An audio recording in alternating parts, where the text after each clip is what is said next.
नमस्कार, आपका स्वागत है मेरी क्लास में। मैं हूं गीतिका और हम कर रहे हैं हिंदी मास्टर कैडर की तैयारी पूरे सिलेबस वाइज। ये जो हिंदी साहित्य है मास्टर कैडर का, ये अन्य परीक्षाओं के लिए भी उतना ही उपयोगी रहेगा जितना मास्टर कैडर के लिए। सभी परीक्षाओं में सेम ही है हिंदी साहित्य। तो आइए हम करते हैं हिंदी साहित्य। तो हमारा टॉपिक जो चल रहा है आदिकाल की पृष्ठभूमि। आदिकाल की पृष्ठभूमि में हमने सिद्ध साहित्य कर लिया है, नाथ साहित्य कर लिया है।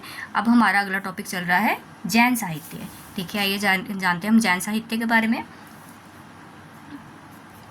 देखिए, जैन धर्म के प्रवर्तक, जैन धर्म के प्रवर्तक कौन थे? जैन धर्म के प्रवर्तक ऋषभदेव। ऋषभदेव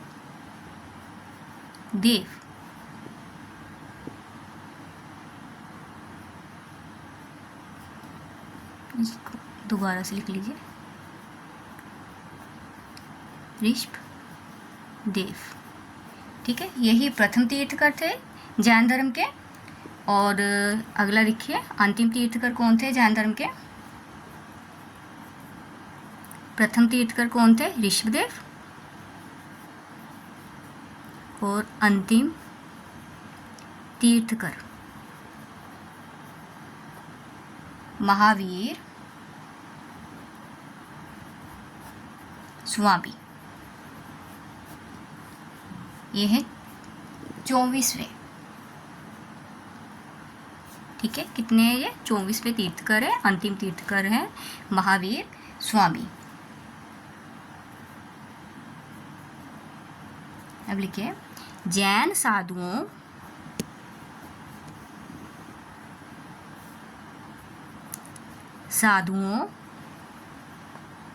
ने अपने मत का प्रसार हिंदी कविता के माध्यम से पश्चिमी क्षेत्र में किया। ठीक है, देश के कौन से हिस्से में या पश्चिमी क्षेत्र में किया। ठीक है, जैन साधुओं ने अपने मत का प्रसार हिंदी कविता के माध्यम से पश्चिमी क्षेत्र में किया। इनका क्या मत, इन्होंने अपना मत क्या था, इनका उद्देश्य क्या था? इनका धर्म का निरूपण करना।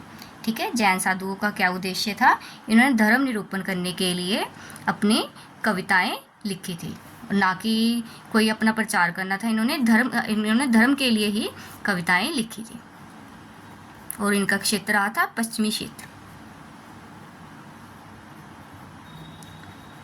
जैन मत के अनुयायियों का प्रभाव क्षेत्र प्रमुख रूप से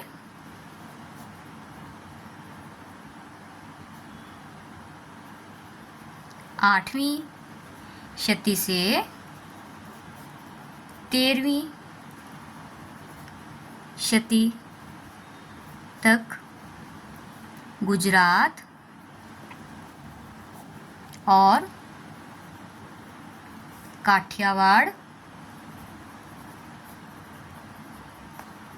रहा है। ठीक है, इनके अनुयायियों का प्रभाव क्षेत्र प्रमुख रूप से 8वीं से 13वीं शती में कौन सा रहा है? गुजरात और काठियावाड़।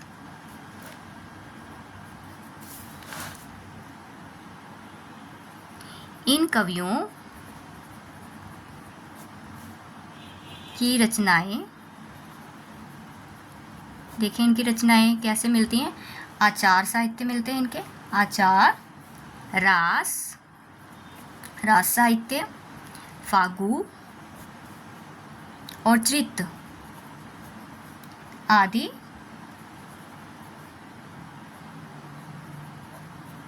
विभिन्न शैलियों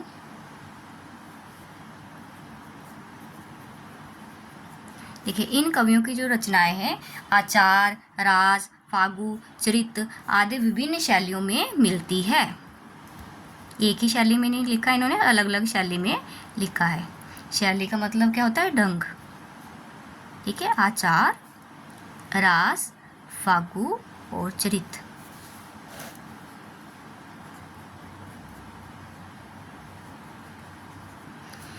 इनकी रास शैली प्रमुख प्रसिद्ध रही है काफ़ी। ये जो रास शैली है रासों से अलग है। ठीक है, रास और रासों को एक नहीं समझना है। रास जब शब्द आ जाएगा तो उसको जैन साहित्य से रिलेटेड मानना है, ना कि रासो साहित्य से। आचार शैली में जैन कवियों ने घटनाओं के स्थान पर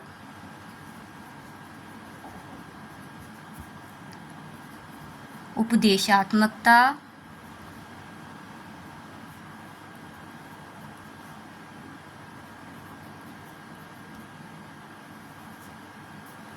को प्रधानता दी है। ठीक है, आचार शैली में क्या है, किसको प्रधानता दी है इन्होंने? उपदेशात्मकता को। देखिए, ये धर्म का उपदेश देते थे तो इन्होंने घटनाओं को नहीं प्रधानता दी, उपदेशात्मकता को प्रधानता दी है। अब देखिए, जैन कवियों का रास साहित्य काफ़ी प्रसिद्ध रहा है। जो इनका रास काव्य का विषय क्या रहा है ये भी लिखिए। रास काव्य का विषय, देखिए, जैन धर्म के रास काव्य का विषय जैन धर्म के महापुरुषों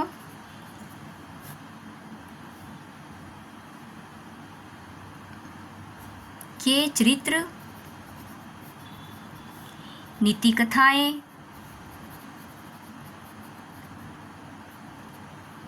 और धर्म उपदेश था। ठीक है, रास काव्य के विषय कौन कौन से थे? इन्होंने जैन धर्म के जो महापुरुष थे उनके चरित्र के बारे में बताया, इसमें नीति कथाएं बताई हैं और धर्म का उपदेश दिया है। अब देखिए, ये जो इनका रास साहित्य था, रास साहित्य आदिकाल का सबसे प्रामाणिक साहित्य है।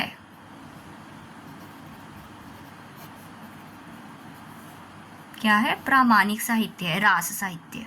ठीक है, आदिकाल का सबसे प्रामाणिक साहित्य कौन सा है? रास साहित्य, जो जैन कवियों के द्वारा लिखा गया है, जैन साधुओं के द्वारा लिखा गया है।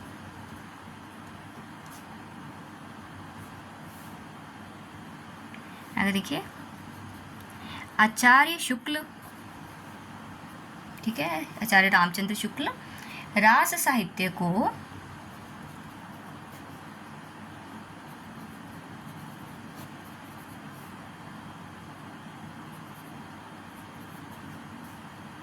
सांप्रदायिक साहित्य कहा है। ठीक है, आचार्य रामचंद्र शुक्ल ने क्या कहा है रास साहित्य का? सांप्रदायिक साहित्य। ठीक है, कि एक संप्रदाय का साहित्य है, इसलिए उन्होंने इसको आदिकाल में स्थान देना उचित नहीं माना है।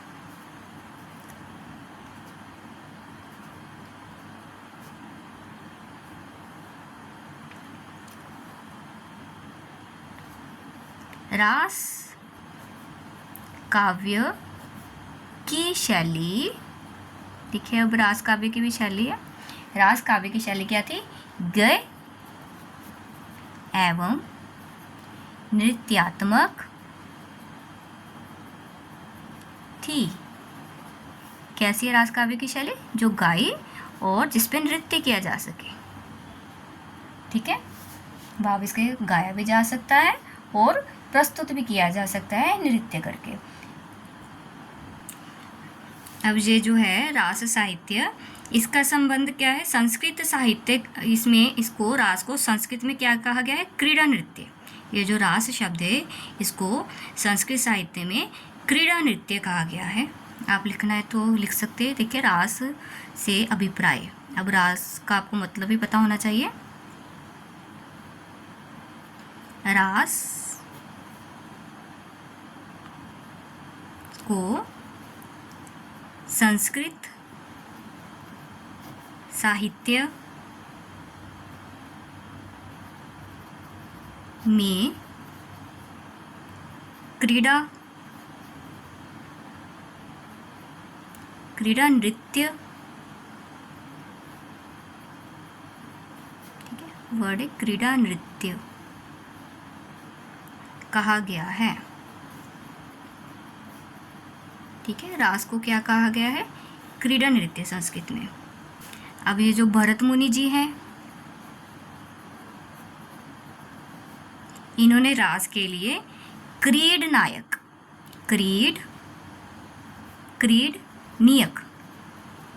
नियक शब्द का प्रयोग किया है भरत मुनि जी ने रास के लिए। ठीक है, ये रास शब्द का अभिप्राय है। और अभिनव गुप्त जी ने भी देखे रास के लिए। अभिनव गुप्त रास को क्या कहा है? रूपक माना है। ठीक है, अभिनव गुप्त ने क्या माना है? रास को रूपक माना है। कई बार पूछ लेते हैं कि अभिनव गुप्त ने रास के लिए कौन से शब्द का प्रयोग किया है? रूपक का। भरत मुनि जी ने क्रीडनीयक। और संस्कृत साहित्य में इसको क्या कहा जाता है? क्रीड़ा नृत्य। अब ये जो है जैन कवियों के द्वारा चरित्र काव्य भी लिखे गए। और इन चरित्र काव्यों में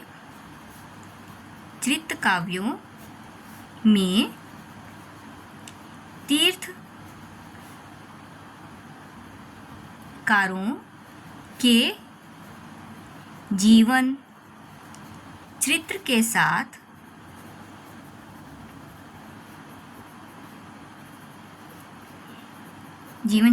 साथ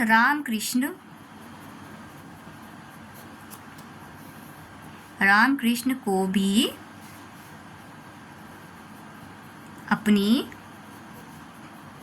कथाओं का आधार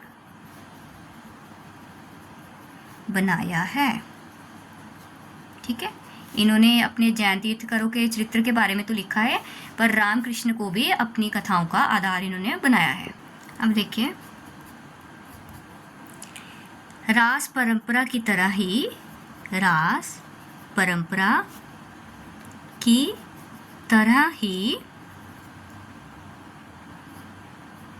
फागु काव्य,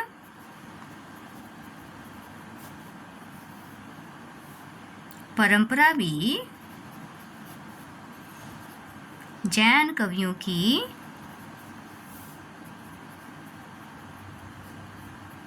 महत्वपूर्ण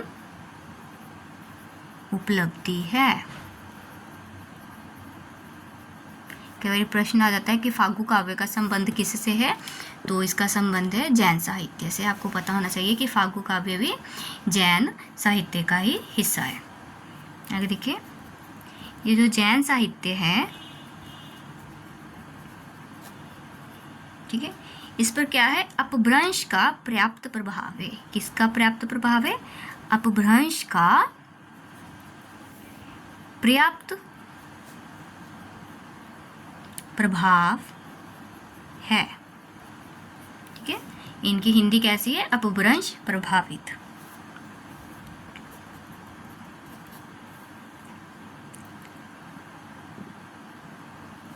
अलंकारों की ओर इन कवियों की विशेष रुचि नहीं थी। अलंकारों की ओर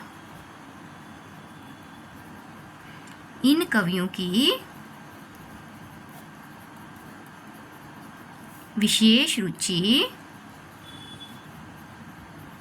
दिखाई नहीं पड़ती।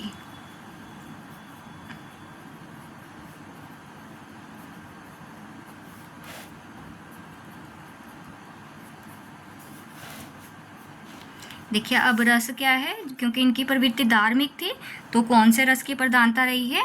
शांत रस की प्रधानता इनके काव्य में देखी जाती है। ठीक है। कौन सा रस पाया जाता है जैन साहित्य में? शांत रस।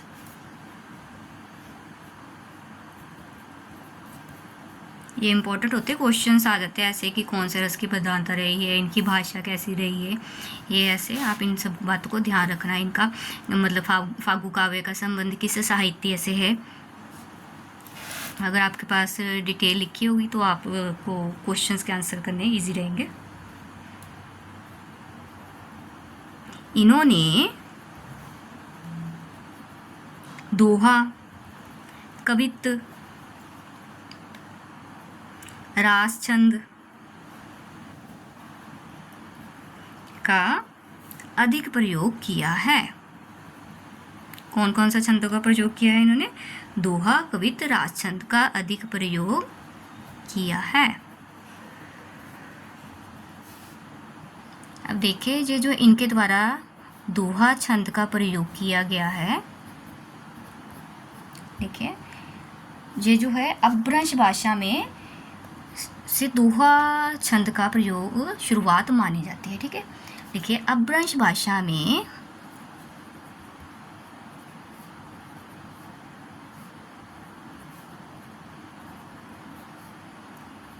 दोहा काव्य का आरंभ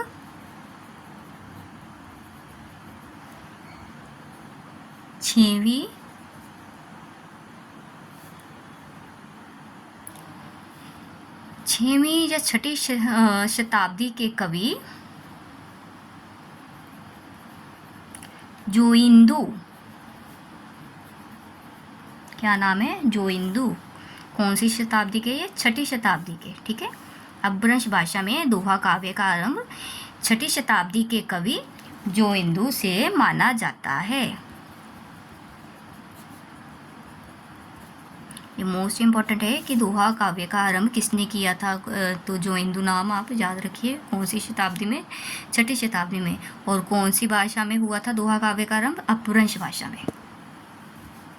आगे लिखिए, अपभ्रंश से पूर्व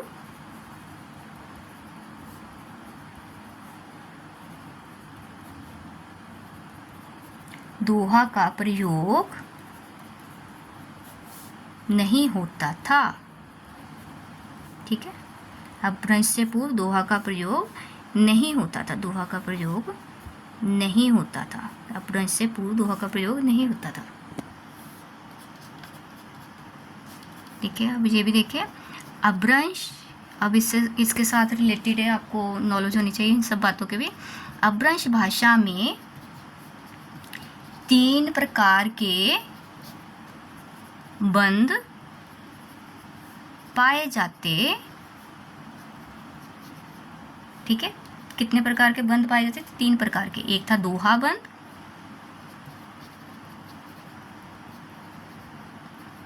दूसरा है पदड़िया बंध,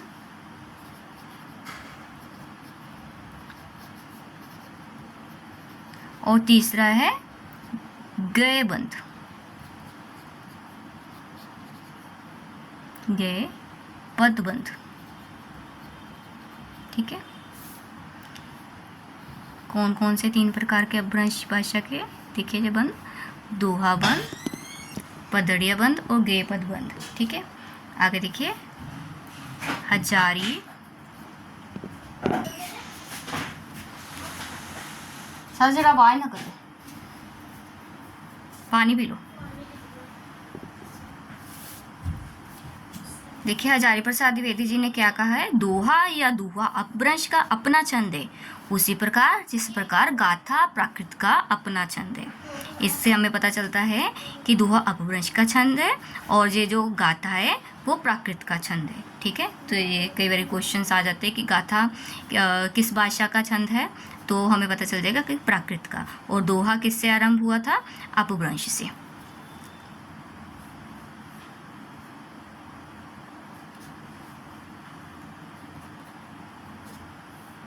अपभ्रंश का चरित काव्य पदड़िया बंध में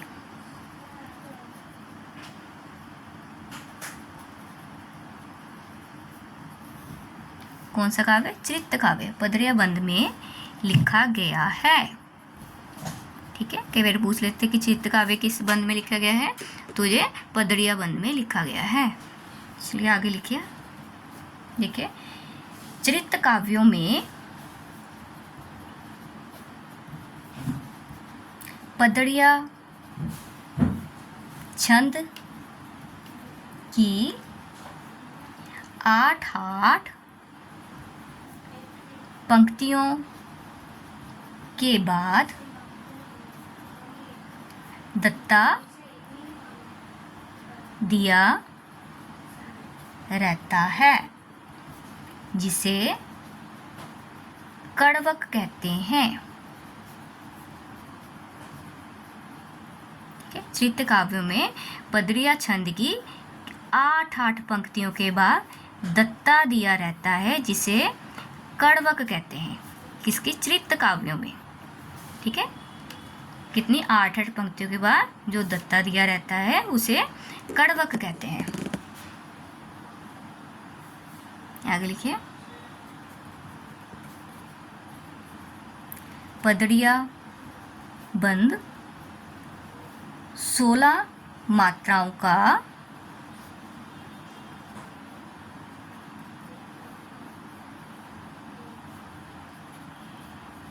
मात्रिक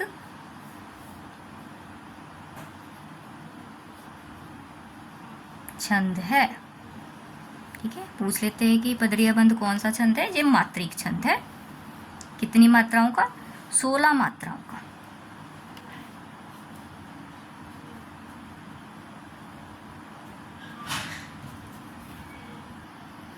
स्वयंभू ने चतुर्मुख को पदरिया बंद का प्रवर्तक तथा सर्वश्रेष्ठ कवि कहा है। ठीक है, किसको कहा है? चतुर्मुख को, पदरिया बंद का प्रवर्तक और सर्वश्रेष्ठ कवि। ठीक है, पदरिया बंद का प्रवर्तक और सर्वश्रेष्ठ कवि कौन है? चतुर्मुख। किसने कहा है? स्वयंभू ने। तो इम्पोर्टेंट बात है, ये भी लिख लीजिए।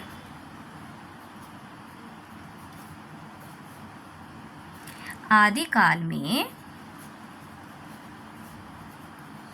सबसे ज़्यादा जैन काव्य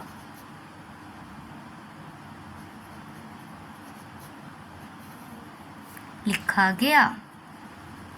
क्वेश्चन आ जाता है कि आदिकाल में कौन सा काव्य सबसे ज़्यादा लिखा गया? जैन काव्य। आगे देखिए, जैसे आदिकाल में सबसे ज़्यादा जैन काव्य लिखा गया। अब जैन साहित्य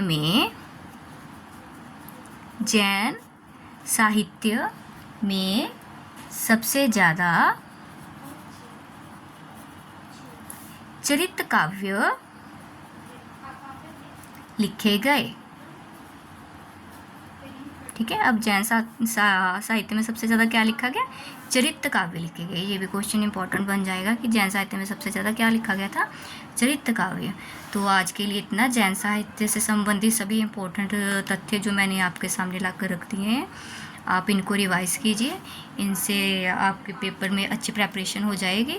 और मैं शॉर्ट्स डाल रही हूँ, आप शॉर्ट्स से अपने क्वेश्चंस वगैरह की तैयारी करते रहे साथ साथ में, और मेरे चैनल को लाइक और सब्सक्राइब करते जाएं।